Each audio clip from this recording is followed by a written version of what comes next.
Right, ladies and gents, the unthinkable has happened. The Honda is gone. It was a tough decision to make, but after the Norway trip, just kind of realised that it just wasn't the right bike for me. The kind of mileages that I want to cover, the kind of riding that I want to do, no matter how fun it is to ride, no matter how good it is in the twisties, no matter how good it looks, it just wasn't the right machine.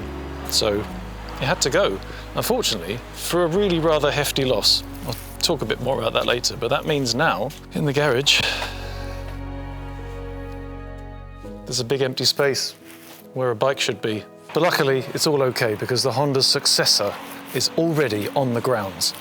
And I've made that unthinkable next step and moved myself into the world of adventure bikes, because I'm now the proud owner of this 2018 KTM 1090 Adventure. Yeah, so there it is. AMC is now an adventure bike owner. And I've got to be honest, I'm pretty happy about it so far. LC8 V-twin engine, 1050cc, which is actually just a sleeved down version of the 1290 LC8 that's in the Super Duke GT, the 1290 Super Adventure, but just with a tiny bit less grunt. This thing's rocking out 125 horsepower, and with those horses, 109 Newton meters of torque. As you can see, I've got the model with the great big KTM bins on. I was actually expecting to hate these and want to get rid of them straight away, but kind of quite like them. And I also got a far better deal than I really imagined I was going to, because I bought this bike from a KTM dealership in Munich. Came with a fresh service, came with a fresh tooth, which is the same as the MOT. But what they didn't mention in any of their listings or advertisements was firstly the fact that I've got KTM factory heated grips, but as well as the heated grips. First of all, in the pictures I thought that it had the power parts seat, but the real winner is the fact that it's also heated. I'll be here for the passenger as well. So I've now got an Ergo power parts heated seat on my bike as well. I bought this bike with 17,500 kilometers on it.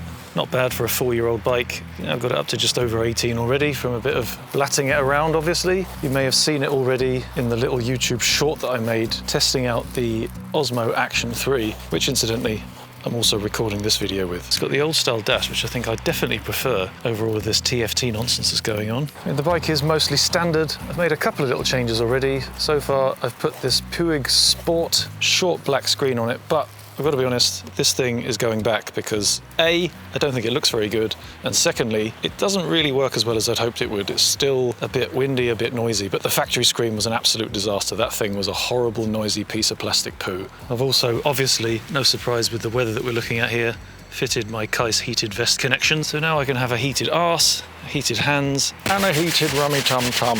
All in all, the bike is in really good nick. No surprise really, as it's a one-owner, dealer-serviced, low-mileage bike. Oh, there's a car appeared in the distance. Otherwise, the bike is completely standard, but of course I've got plans for it. The biggest change, I think, is going to be visual because, I have to be honest, orange isn't really my colour. So the tank, the side bits, maybe even the engine bars, and the rear fairing are all going to be getting a bit of either vinyl wrap or painting action because the orange has to go. I'm also going to fit the obligatory USB socket here because I'm going to need power for powering my cameras and things. Obviously I'm going to have to figure out where I can mount some cameras onto it. The pannier thing is still a question which is open, waiting for a reply from SW Motec to decide whether they're going to be switched for something made of aluminium or if I'll just stick with these. Because to be honest, they are actually pretty cool. The ignition key from the bike opens and closes them. A bit fiddly to open one hand, but there you go. And the space inside is monstrous. Got these cargo nets here, cargo net there, keep everything tidy. Fully waterproof, except one thing that is annoying me is the fact that this seal keeps on popping out. There's been a few times I've opened it, and on the side facing the ground because of the side stand, the seal jumps for freedom, but there you go. And also, it's quite nice that they fit so integrally to the bike. No racks, no frames, because if I take this off completely, turn the thingy until the handle pops up, this little clip comes away, give it a shove, there you go. That's the extent of the framework that you need to hold these panniers on. It's not a one-handed job to get my crotch involved. My only worry is being plastic covered in this aluminium stuff. If the bike ever goes over, I'm not sure how well these are going to survive that, but that's a worry I suppose we shouldn't really be thinking about. So there you go, that's my new bike. Overall, I am a really happy and proud owner of this thing. I've been blatting it around a little bit, and so far, this thing is a weapon, and I absolutely love it. Potentially, a little bit of work could be done on that front suspension. That might just be a case of me getting used to it, because it's a lot longer travel, it's a lot softer, there's a lot more braking dive than they used to have on the Honda, but the Honda forks are fully adjustable. These are zero adjustable, there's nothing you can do, so might have to have a bit of a mess around with the internals at some point. I have already had a bit of a start of the KTM experience because the bike was delivered, guy rolled up onto the driveway, wheeled it off the van, and obviously, being a kid, I wanted to start the thing up.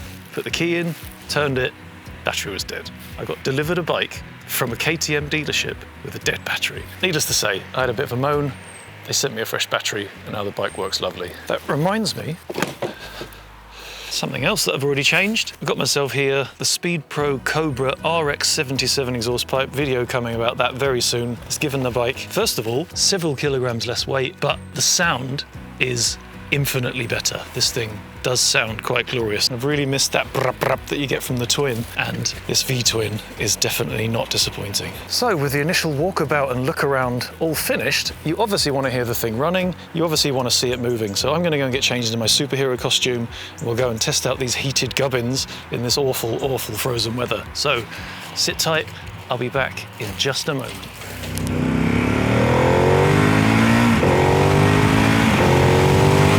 So here we are, astride the mighty new steed, and this bike is like a rather sprightly armchair. Absolutely love it so far. But yeah, now that I'm on the bike, I'm sure the question that many of you are screaming at the screen is, why, Andy? Why have you made the inevitable step, the granddad stride, onto an adventure bike? I'll be honest, there are many reasons for that. The most important of which is, as I kind of hinted at the beginning, the Honda, it just wasn't cutting it. After the Norway trip with my stepdad Ian, and don't worry, the Norway videos, the Norway series are still coming. Just because I've gotten rid of the Honda doesn't mean I'm going to be getting rid of those videos, because that trip was a lot of fun and I'm really looking forward to sharing it with you. But yeah, on the Norway trip, both me and my stepdad Ian were blarting around on sporty heritaged inline 4s, and the reason why Ian was riding an inline 4 rather than a V4 will be explained early on in the series. Man, the action in the twisties was immensely enjoyable. The fun we had was insane. That place is just astonishing. It really is a heaven on earth for bikers. And as such, in those twisty, natchety, amazing roads, a flickable, powerful inline 4 was absolutely brilliant. The problem was, we were there for a full 2 weeks. We did about 250 to 300 kilometers a day, which doesn't sound like an immense amount, but in Norway, 300 kilometers can take you 8 hours to cover because the roads are ridiculous. And at the beginning of the trip, covering these mileages, I just thought to myself, maybe I'm just not bike fit. Maybe I'm finding it a little bit uncomfortable just because I'm out of practice. And Ian too, at the beginning of the trip, for very different reasons, was also feeling quite sore. The difference was, as the trip went on, with each passing day, I expected to get bike fitter and to be more comfortable on the ride. But unfortunately, completely the opposite happened. Every single day that passed, my wrists hurt a bit more, my knees ached a bit more, my back was a bit more stiff, and by the end of it, I looked like a 90-year-old John Wayne staggering into the retirement home to die. That's a bit dark. Sorry, John. Oh, I've forgotten to turn my heated vest on. What is that about? I'll tell you what, while I'm at it, let's get the heated seat on as well. Nice one, Grandad. Yeah, so once we got back from that trip, it was glaringly obvious to me that the Honda just wasn't the right bike for the kind of riding that I want to do. I needed something with a bit more space, a bit more comfort, a bit more suspension, because a couple of times we ended up on some gravelly roads and it wasn't a very comfortable experience on the Honda, and I don't think Ian enjoyed it very much on his bike. But aside from that, I also found myself a bit tight on the luggage front. The panniers I had were only 16.5 litres each. Tailbag was 30, so what is that? We'll call that 60 total.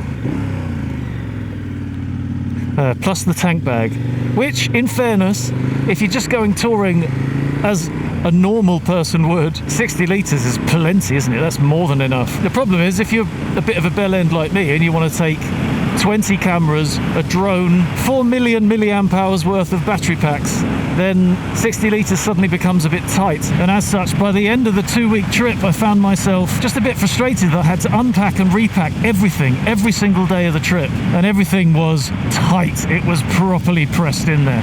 I think all my cameras and batteries are a tiny bit smaller than they were when I went on the trip from being squeezed so much. So there you go. My body's not getting any younger. My equipment isn't getting any smaller. And as such, an adventure bike is exactly what I need. More space, more comfort, more creature comforts like this heated seat is absolutely brilliant. I don't know how I've lived without that for the rest of my life. But also shed loads more storage capacity.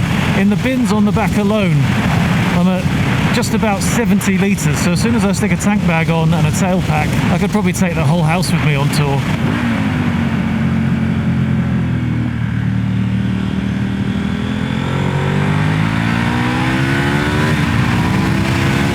I know that the next question you're thinking about is, but Andy, what are you doing going from a smooth, revvy inline 4 with 150 brake onto a V-twin with only 125? And I've got to be completely honest, I'm not finding at all that I'm missing any power on this bike. In fact, so far, I've seen the traction control light flash on probably about twice as much as I have on the Honda. So it kind of feels like on the Honda I never really touched the full power of the bike, never really used its full capabilities, whereas this one I'm fully in the wheelhouse of where the beans are all the time, and it actually makes the riding more enjoyable, I think. I have had nothing but a massive grin across my chops since I've been on this KTM. Plus, the thing that is amazing me the most is I find it less buzzy, and the vibrations I find less intrusive on this big old 1050cc V-twin than I did on the inline 4 on the Honda. Very surprised by that, and very pleasantly so. I was expecting it to be lumpy here and there, but the thing is an absolute peach. And of course, being the sleeved down lower capacity version of the 1290 LC8 engine, this engine is never going to be as strained as the motors in the bigger capacity bike, which in my mind tells me I'm going to have better long-term reliability, less bits wearing out and braking under pressure. But while we're on that subject, I'm sure many of you are also screaming at your screens, what about KTM reliability, Andy? That thing's going to be in the garage more often than it's going to be on the twisties. And to that I will argue, I've spent a lot of time on the forums sifting through all of the stuff that I could find that can go wrong with these things. And on this particular model, the 1090, it was just really small things that I could find, to be honest. I couldn't even really find any big problems that people were having with regards to oil leaks, which is a bit of a typical one you always hear about the KTMs. But yeah, most of the problems that I could find with the Adventure KTMs were all happening to the bikes that had the electrical suspension, the 6-axis IMU, the lean sensitive ABS and traction control. All the bikes that had incredibly large amounts of electrical gadgetry were the ones that were having the problems. So completely on purpose, that is why I picked a slightly older KTM Adventure, so that I could go for one with none of the electrical nonsense. I just want a big bike that will keep me company and blast me through the twisties with a smile on my chops. I don't need electrically adjustable suspension. I don't need lean sensitive ABS. That's all stuff that I've never had before, and I don't really want in the future. I want a bike that I'm in control of. Obviously this one has got fly-by-wire throttling and 3 different rider modes, but so far as well I'm finding the fueling and the throttling on this bike absolutely delightful. The rolling off and then back onto the throttle, there's no jerkiness, no jumps, everything is silky smooth and just as you want it to be.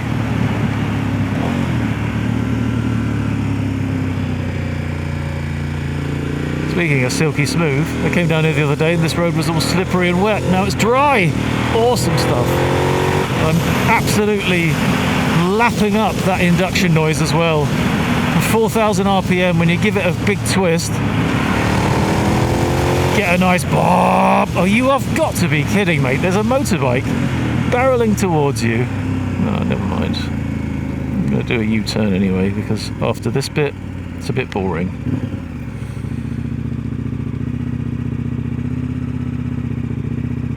And the turning circle, surprisingly good. Sure, with time I'll get a bit quicker at doing that. That was a little bit rider school tottery, but there we go. No feet down, no bike down. Which brings me to the next reason I wanted to get this bike.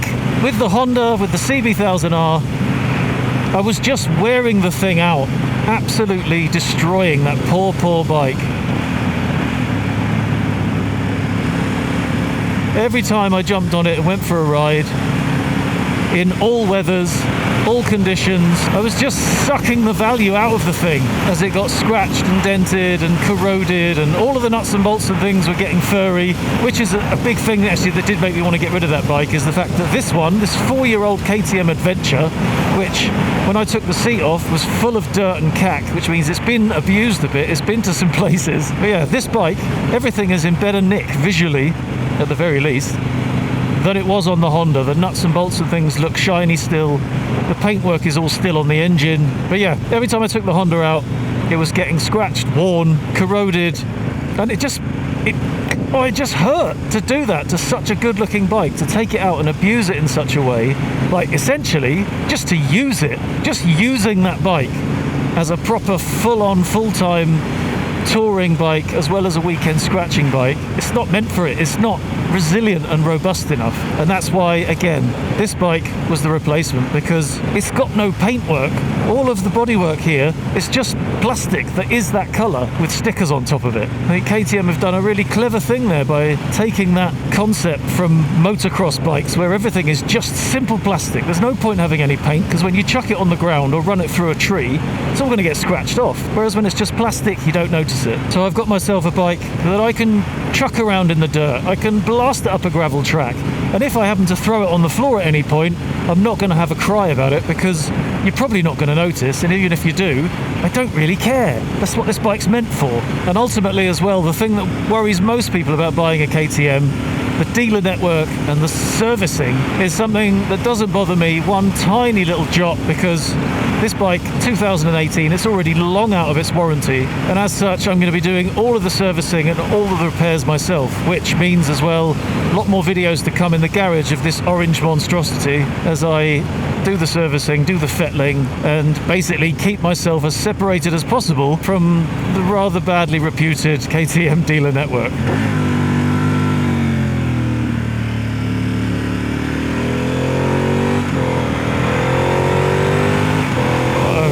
Miss that brappiness of the twin.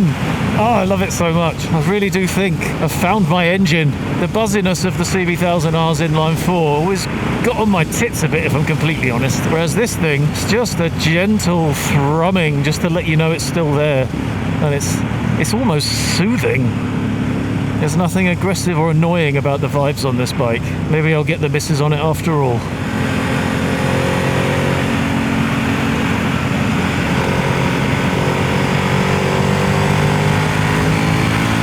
Yep. Circling back to the subject of value, that was something that was another big fat stab and twist in the heart with the Honda. I know the timing to try and sell it in October isn't great. Nobody wants to buy a posy naked bike at the end of the summer, beginning of the winter. But because I was stupid enough to use that bike and put some mileage on it and give it a couple of scuffs and bruises, it just didn't hold its value at all. There was even one dealership I phoned up to try and negotiate a part exchange, and he said he thought he was going to have to give me money back in order for me to take this bike off him. Well, it wasn't this bike, but one like this. And it wasn't until he actually looked at the market and saw the current rates of what the CB1000R was going for that he was utterly stunned. So this is a professional motorbike dealership, utterly stunned at the amount of value that that bike lost. Well, if you bear in mind that I got a €3,000 discount when I bought the Honda, 2 years later I'd lost an astonishing 38% in value, and that's not even based on the list price. If you take the list price of just over 13 grand, that bike halved in value in 2 years. Unbelievable. I mean, the time of the year can't account for that much, so that bike just did not hold its value whatsoever. So another sign that it was the wrong bike for me. If I can't use the bike like I want to use it, then I shouldn't have it really, whereas this one, well, to be honest, I plan to take this bike to astronomical miles and keep it until they prize it out of my cold, dead hands. Which so far I can see happening, because I don't know if you have gotten the impression yet, but I really, really like this machine. So yeah, I lost a shed ton of money on the Honda, just couldn't shift the bloody thing, and then it eventually turns out, if you take into account all of the extras and things that I had on it, it worked out in the end as a straight swap, a 2-year-old CB1000R being chopped in for a 4-year-old KTM 1090 Adventure. Although to be fair, this KTM did have almost 10,000 kilometers less on the clock. We'll soon see about that. So yeah, that is the new bike. This is my KTM 1090 Adventure. I have finally joined Team Orange and gotten my first ever European machine. Lots of plans in the pipeline for this bike, lots of accessories to smash on, a bit of colour change, but ultimately as much riding as possible. And the fact that I now have a big, comfortable, spacey, roomy bike with loads of luggage space means the tours can maybe be bigger, they can be a bit further away. Things like day trips down to the twisties and the hills, suddenly much more of a doable proposition because I'm not going to be crippled by the time I get home after an 800-kilometre day. So I really do believe this machine is the bike I should have gotten in the first place. I should have not bought a new bike. I mean, I would put my hand on my heart and say, I will never, ever, ever buy a new motorbike ever again. It just didn't make any sense whatsoever. I mean, maybe when you do the PCP thing and you just chop it in and get yourself another new one after that, you don't notice the depreciation, you don't notice how much money you've lost because essentially you just keep paying the same amount every month. But if you do it like I did, where I saved up my pennies feverishly for many, many, many years and then treated myself to a new bike, it just hurts so much more when you get to the end and realise how much you've lost. Second hand all the way for the win, as far as I'm concerned. But yeah, thanks very, very much for coming along with me on this little trip. This little introduction to the new bike. I hope you like what you've seen. Even if you don't like what you've seen, I hope you stick around and watch what happens with it and what I do with it and where I go with it, because I think there are a lot of very exciting, very enjoyable things to come on this new horse.